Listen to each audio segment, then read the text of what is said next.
Hi, welcome to The Buzz with Joe D. I'm Joe Davidson, been with the Sacramento Bee since 1989, about that high. Certainly was pre-internet. The joy of the internet now certainly is that we're online every single day, and we have this fun show every Tuesday live. It's also archived. Join us every week and get to know some of the student athletes, the teams, the themes, the trends, the news, what's going on every week right here on The Buzz with Joe D. I think I look better out there on the field, but welcome everybody. It's always fun to host this show. A special thanks to our subscribers. You're making this happen. We've got a huge surge in subscriptions. People want our content. We appreciate you. So we're online every day on sacbee.com. We're on social media. We have stuff on our e-edition and a print version. This high school region warrants the coverage. It's always a lot of things going on. So on this show, we have more football news because it's always football season. It never seems to end. We will break down the Bees baseball top 10 and softball top 10s with graphics and some guests to talk about that. We'll talk about high school basketball. We had our Fab 40-ish. You know, we're not math majors here for girls basketball, boys basketball. We'll talk about some of those names and where you can find those full lists. Also on the show today, we're going to introduce you to the silly and fun twins, Grace and Hope Jenkins of St. Francis High School. They're juniors headed to UConn on full athletic scholarships. They are a riot. I think you'll enjoy that. Cameron Salerno of the Sacramento Bee will join us to talk about baseball and some players of the year. It's kind of our reveal. We want to give you something fresh every week. And then our editor and our friend Jim Patrick will join us to talk softball. He's seen a lot of softball out there, and he's also going to check out some basketball. So we'll pick his brain. But first, let's get on football. A big thing I ran over the weekend in the Sacramento Bee is this coaching change in football. What is going on? It's not just a trend, but it's a real concern. And I think it really ties down to, and Jason Adams is our latest example of over at Rockland. I think there's a lot of pressure on these coaches already. You know, when you're in the Sierra Foothill League, there's a pressure to keep up with the Folsoms and the Oak Ridge or your own program. And Jason Adams was suspended after the regular season last month in a rivalry heated game against Whitney. He took issue to the Whitney players rushing to the field before the game to say hello, and then the Rockland players rushed to the field after the game to say goodbye after a 31-3 rout. Coach Adams got into a kind of a barking scrap of sorts verbally with an assistant coach from Whitney. That's a no can do. He understands that. He talked about it. Check out that story on sacbee.com. The theme really here is, why are so many of these coaches stepping down? We've got 13, 14, 15 now. Jason will remain within the program. Jason Adams and Sam Polino will come up from the junior varsity. I think they'll keep everything in-house. The school is behind him. But this COVID situation has really burned coaches out. This constant testing and scheduling. And football is 100 days away. And football conditioning starts June 1st, which is right around the corner. In mid-July or so is when football pads are on. So where's the break? And until we figure out something, or somebody figures out something with the testing and the COVID, I could see this stuff going right on through the fall with uncertainty and burnout and all that now. And we will keep you posted on this show and also on the sacbee.com with the coaching changes. Oak Ridge is going to start interviewing for new coaches on Friday. So, all right, with that, we're going to bring in Jim Patrick. He is our editor. He's my friend. And Jim, good to see you there. And because we have Jim there, I'm going to just fire him up a little bit and put on his favorite team here. He's got a little Minnesota back to him. So he's wearing Minnesota Twins, but have we ever fired anybody during a live TV show, Joe? Because there's always a first. Send me a note here. So, Jim, let's talk softball. You've seen quite a few games. We run softball rankings, and our good friend Pete DeFore helps us with that. Just an incredible insight. But when we talk about our rankings, we see a lot of Placer County in those rankings, and you've seen Rockland and seen some of these other teams. But who's a couple teams, Jim, that's really just impressed you?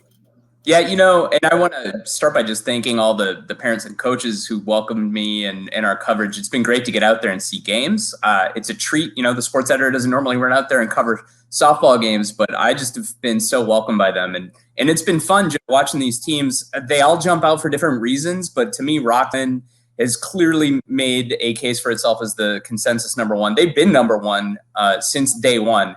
They play defense. They don't make dumb errors and take themselves out of the games. They have good pitching. They have bats. I think 7 of the bats in that lineup can hurt you with a long ball. They are the most dangerous team I've seen all around, and I think they're going to stay number one. Their one loss was to Del Oro. If you look at our number 4, but Del Oro just lost to Roseville last night. So you're going to probably see a little bit of movement there in the top 5, assuming nothing crazy happens between now and Sunday when we put the rankings together. So, and you know what? Hold your thought there, Jim. Yeah, go ahead. Kudos to these teams. There's no playoffs, but the scheduling has been ambitious. And so all these teams are taking each other on. And these are not standings. These are power rankings. So how can Vandy be unbeaten and there? But, strength of schedule and the other teams. So kudos to them. But it's hard to rank them when Team A beats Team B, which lost to Team C, which beat Team A, and all that. So you've seen, and you've also seen some of the Elk Grove Unified schools, Sheldon and Elk Grove. They got some power at the plate and a certain. Yeah, and obviously Sheldon's record's misleading in that they had 6 forfeits there because they had an ineligible player. We had a story about that when it happened. I'm not going to dig into that right now, but Sheldon is clearly one of the best teams. And to my mind, Joe, Elk Grove is right there. I said the game I saw went 9 innings, and I think it spanned 3 lifetimes of my own. It was like a 4.5-hour game. And that was Sheldon versus Elk Grove you saw. And hey, round 2 is this week, so bring your sunscreen. Yeah, bring your sunscreen. And Joe, no surprise, Elk Grove's star pitcher, Aces Silva, is got something like 121 innings, I think. And I mean, she pitched all 9 of that game that I was at. It was an unearned run that did in Elk Grove that game. So the Thundering Herd. She's only a junior, and Sheldon has a lot of young players, and so they'll be back. That's the one thing that's impressive about softball in this region over the years, Jim, and I think you've seen it this year up close, is a lot of these teams have younger players. And so it's not like, well, they're going to – exactly. And so a lot of returning sophomore, junior, and seniors, so the machines just keep rolling. Yeah. And, I wanted to talk about some of the top players I've seen. It's I'll get to the pitchers because I think the pitchers is really where the youth are in this area. Mm-hmm. But just off the top of my head, Grace Johnson jumps out, Joe. You would love to watch Grace Johnson play. She's an Oakmont player. She's hitting .652. Not a lot of pop in the bat, Joe, but she gets on base. She is so fast. She's one of those prototypical speedster softball players. She just finds a way. Whatever it is she's got to do to get on base, she's going to do it to get on base. And it's fun to watch, knowing that how incredibly fast she is. And she's a second baseman, so it's kind of interesting to me that I don't understand the defensive alignments of teams. But to have a second baseman be such a speed threat, it's very entertaining to watch her play. And I wanted to mention Taylor Beal from Vista Del Lago. She's hitting .688. She's got 5 doubles, 4 triples, and I'm going to be seeing Taylor later this week. They have a home game. I'm going to check them out. And we ranked number 8, so there you go. So yes, I think it's the only team in the top 10 I haven't seen. So I got to get out there. Let's work a little harder on that, huh? Yeah, I really need to. I really need to get the mileage credit from work more. Is what I need to do. Yes. And, one other batter, Dakota Kennedy of Sheldon. She's hitting .627. She's got 10 doubles. She got 7 homers. And Joe, if you wanted just that Giancarlo Stanton bat in the middle of your lineup, you're looking for Dakota Kennedy to hit the ball for you. Yeah, and there are twins out there that you have seen and I have seen, the Jenkins twins at St. Francis, would including a power pitcher. So they're a battery mates. It's some great Grace Jenkins and her twin Hope. Juniors, yeah, they're going to UConn, Joe, and they're good human beings.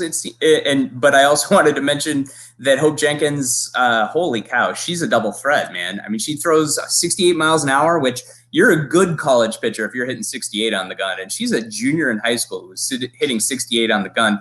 But she's also hitting .550 at the plate, which is just a hair better than her sister Grace, who's the catcher. So it's really a fantastic combination there. And I think St. Francis is I think they're number 7 in our rankings. I think they got a shot at being in the top 5 next year, depending what kind of talent they can put around St. Francis. And there's the ranking. It'll depend, obviously, who they bring in. But there are some Rockland's graduating a ton of players, and they're going off to big programs like Boise State and UCLA. And I would guess that they're probably not going to reload at number 1 in the rankings for next year. So there's going to be some movement, some shakeup. Yeah, and some of those teams, so Sheldon, Elk Grove, and St. Francis are all in the Delta League, Rockland, Del Oro, and the Sierra Foothill League, so you got some power there. So, Jim, thanks for joining us, and we'll see you soon. And now I can take this back off. So yeah, I'm going to unfire you, Joe. You can finish the show. There you go, and thanks. And this is a perfect segue. Thanks, Jim. And as we introduce you to these twins that we were talking about, that's Grace and Hope Jenkins. They're lively, they're spirited, they're fun. Get to meet these girls, and here they are. Hi, I'm Hope Jenkins. Hi, and I'm Grace Jenkins, and we're both juniors at St. Francis High School, and we're twins. We've done everything in our life together, so I couldn't imagine not doing college with her. It just would not be fun. Well, and we've played together since, we were 4 years old. And so I remember thinking to myself, could I possibly play without her? And even if I wasn't catching her, it was just this atmosphere. Is if I wasn't even, in the dugout with her, it just wouldn't be fun. So it just feels weird. Yeah. I mean, okay, outside of softball, Hope is, super stubborn, right? So, when she's on the mound, she's super stubborn, but she's someone who pushes me every single day to be the best player I can be. And so when she's on the mound, I'm here to dominate and nothing else. Grace, she's the most supportive person that you'll ever meet. As a catcher, she's the most uplifting person. She sees that you're struggling, she'll cut, hey, time blue, and she'll come out and talk to you. She goes, what's wrong with you? Or she'll be like, okay, you got this. You need to fix this and this and this. And she knows everything about me as a pitcher. So it's so nice to have someone who's always on me, who's always there for me to pick me up when I need her. Who's older and by how much? I'm older by 1 minute. But I'm taller by 2 inches. So Who's the better athlete? Me. No. Me. No. Me. I think we balance each other out. If you want to say, okay, I'm faster sprinting, she's better at distance. Yeah, I have stronger upper body, she has stronger lower body. So I think we balance each other out. It's Yeah. me, but No. I mean, Who's the better student? she is. I am. I love school. So What are your GPAs? I have a 4.3. I have a 3.6. Yeah. So And who's the better cook? me. Yeah. I love cooking. Okay, It's my yeah, biggest I would hobby. give it to her. What do give it you to her. want to do for a career? I'm going to be a firefighter. So I'll be studying business in college, and then after that, I'll go to the fire academy. Yeah. I'm going to study political science, and then I want to go to law school. How about that? They are amazing. They're going to the University of Connecticut for full athletic scholarships, which means they're terrific athletes, as we know, and great students. I like the banter, the back and forth. They're only juniors, so we're going to see them the rest of this season, next year. Kudos to their coaches, Kevin Warren and Al Logadis, and also kudos to our photographer, Jason Pierce, who found that there's a great subject. They were easy to do. We did it all in one take. So kudos to the Jenkins twins. All right. Speaking of kudos, let's bring in our good friend Cameron Salerno. There he is. He's rocking the what is it? It's the Idaho volleyball. This hat has seen its better days. Yes, it has. And that's a shout out to your lovely lady. Yeah, and I think she's watching today, so you better get your shout out now before she blows up your phone. I'll see you after the show, Nikki. There you go. And she was quite a player in her day at Vista Del Lago, if I remember. Yeah, now she's at University of Idaho, entering her senior year. She'll be great. Her and her team will do some damage in the Big Sky. Outstanding. There's no debate who the better athlete is. Oh yeah, she's a better athlete by a mile. There you go. Let's talk baseball, Cameron. We got baseball roaring right along. We got baseball rankings. Cameron does our baseball rankings every week on sacbee.com. He does a top 25 with a handful of bubble teams. So we're really touching all the schools, large schools, medium, and small. So we're going to put our top 10 baseball rankings here. And Cameron, pick a team and tell you, you have Elk Grove, new number one, but Elk Grove's been number one for so many years over the years. And the Thundering Herd is rolling right along. Who's doing well for the Herd? Yeah, they got Noah Cantor, who's a catcher who we'll reveal in a few minutes that he's a Player of the Year candidate for the Sacramento Bee. But, I mean, last week was really defined by upsets. I mean, Ponderosa lost to Alpha Charter. Laguna Creek actually lost yesterday to Pleasant Grove 17-0, which was a surprise to me. Del Campo beat Franklin. So, I mean, there's just a lot of shakeup. I mean, anything can happen, and I think because you're on that beat for a very, very long time. Lots of talent. I mean, when you have an ace pitcher, you can pretty much beat anybody. So at the end of the day, the B rankings have been shaken up every week, but we've only had 3 number one teams. Oak Ridge was our preseason number one. Then Granite Bay held that spot for a few weeks.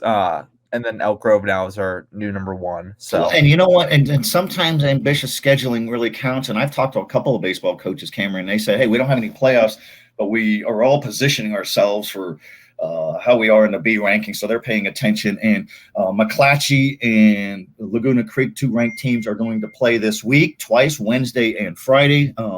Which is a terrific matchup. That was a surprise loss. Not so much that McClatchy lost to Pleasant Grove, but it was 17-0. It happened. And a few weeks ago, I saw McClatchy drop the hammer on Ponderosa. It happens. And it's baseball and it's sports and what can you do? So, these rankings are great because Elk Grove, Franklin, Pleasant Grove and Davis, Casumas Oaks are all in the Delta League. Laguna Creek, McClatchy are in the Metro League. Granite Bay is in the Sierra Foothill League as I go through real quick, and Wood Creek's also in there, and Ponderosa up the hill. So terrific baseball there. You can't have good baseball teams without leading players. Talent. So let's talk. Here's going to be our quote unquote reveal. We're going to have an all Metro team, even though we don't have playoffs. And Cameron, so why don't you hit us with a couple of your Player of the Year candidates and why? Yeah. So this is like a disclaimer that these candidates can change, and anybody can come along this last month of the baseball season. But on that note, we have meaning we can be bought. So if you want to send swag our way, we might be influenced. So we got 5 pretty much candidates that I've kind of narrowed down. And then we also have a few more that we'll touch on after in kind of a rapid fire fashion. But let's start off with Ty Uber from Ponderosa. I know you saw him. He's going to Stanford. He's a dual threat. Probably the best pound for pound pitcher in this area, in my opinion. He can just do everything. Great hitter as well. And then next we got Ben Silva from McClatchy, who's also another two-way guy who kind of out-dueled Ty Uber when they played each other. And Joe was They had a head-to-head matchup, and Uber's wasn't tack sharp. He had some walks. And Ben Silva's a senior and a scholar and a good player, grew up with his teammates there, including Malcolm Moore, and he had the better day, and he was motivated going against a super ace. You're either going to be motivated and overwhelmed, or you're going to be motivated and do just fine. So he's legit. I could vouch. Then we got Bobby Blanford from Pleasant Grove. He had a grand slam yesterday. I saw him play against Lincoln. He had a great outing in the mound. His teammates call him Barrels, and I saw a video of him hitting that grand slam yesterday. And you could hear one of the parents or players yell Barrels, and then within seconds, Blanford blasted a grand slam to right field. And I think his new nickname should be Bobby Bombs Blanford, because he hits bombs, and he also is a great pitcher. Moving on, another great pitcher. And you know what? And kudos to Pleasant Grove. Pleasant Grove's had good teams for a long time in the Elk Grove Unified, and here's another powerhouse player. The only bummer, and we'll talk about this in another show, no playoffs. But maybe we could organize some games on a Sunday on the sly on some dirt field. But no, there's some. I'm going to throw a name out here. Trevor Baker of Bradshaw Christian. We acknowledge and recognize the small school players just as much. And why don't you hammer out a few more names of players that are on your radar? So we'll do the 2 that are in the top 5. Then I'll do rapid fire, kind of like the in it to win it. We got Nolan Stevens from Franklin, who's only a sophomore. Saw him pitch against Whitney, was great on the mound.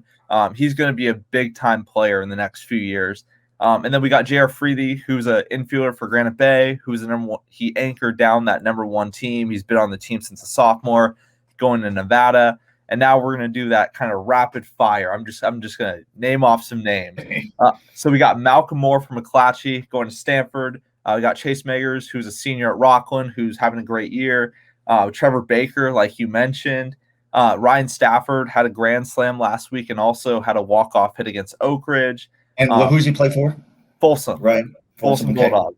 Noah Cantor, who's another big-time player for the Herd, who I mentioned earlier. He's anchored down that number 1 team. Jake Harvey at Wood Creek, who's a two-way guy. His older brother is a pitcher at UC Santa Barbara, was a dominant. I think he was an all-Metro first-teamer back in the day. We got Thomas Meyer, who's Granite Bay's ace, who's been lights out, had some double-digit strikeout outings. We got Matt Moses, who's a sophomore at Del Campo, who's just had a great season for the Cougars. Matt Jernigan, another small school kind of guy at Cordova. His coach raves about him. He's had some big stats and big-time performances. And then we got another guy from Jesuit who's had a few All-Metro Bee Player of the Year candidates in Devin Walczakowski. That's excellent. So it's just reflective, Cameron, of how many players and how many teams and programs we have. And kudos to all those guys. And baseball's hard work. And a year ago, they had, maybe a few at bats. So good to have a full season. But also, speaking of getting a season in, is basketball. And over the weekend, we merged our considerable brains and came up with a Fab 40-ish. Neither one of us are math majors, and we had like 43 on one list and 42 on another. And here it is. This is what it looks like on e-edition at the Sacramento Bee. If you want to subscribe, it looks slick here. And we just kind of broke down some of the players. Some of the schools are getting going. Top 40 players. It's not really, it's hard. It's really subjective who's the best players. So I saw Capital Christian last night against Grant, and Capital Christian's got Sione Lose, and they have all kinds of players over there, and so does Grant with guards galore. I saw Folsom the other night with Jalen Wells, and went from 6'3" to 6'6". Elk Grove's got some players. Rockland's got guys. Sheldon's got Brandon Fisher. Sac High's got a freshman of note. Ben Rosenberg. There he is. He's a freshman. He's doing some good things. So we got some ball players in hoops too. Yeah, no, I mean, we do. And with girls, the girls are kind of dominated by the Sierra Foothill League. I mean, you have a ton of players. I mean, you can name probably 20 top players from the Sierra Foothill League. I mean, yes. You have Harper Peterson, who's a freshman at Whitney, who's going to be a national recruit. And then you have Julia Riley at Granite Bay, who's going to be very good. And then you have two seniors at Folsom who are very good, and Charity Gallegos and Paisley Spick. And then we got Madison Butcher, Del Oro. I mean, I can go on for hours and hours. I mean, the talent in this area for girls basketball, and you know it too, it's growing. I mean, there's an interest for it. I mean, it's just growing and growing. And here's the thing. With all this growth in Elk Grove Unified and up in Placer County and up the Highway 50 corridor, there were some rumblings, it's going to thin out the talent. No, it hasn't thinned out the talent. It's added to the talent. And there's terrific coaches and year-round ball. And so kudos to all of them. And no basketball playoffs either. We're going to touch on that with a commentary next week. Why can't there be basketball playoffs? But what I've seen in football, basketball, baseball, softball so far this season, everybody's playing hard. Everybody's playing hard. Cameron, we got to sign off. We thank everybody again for joining us. Previous shows are linked on our site. We have stuff every single day on sacbee.com. Baseball, softball, basketball, football news notes. We have commentaries. We got video, photos. We're worth the subscription. We're worth the follow. We appreciate everybody. Cameron, you're the best. We'll see everybody next week.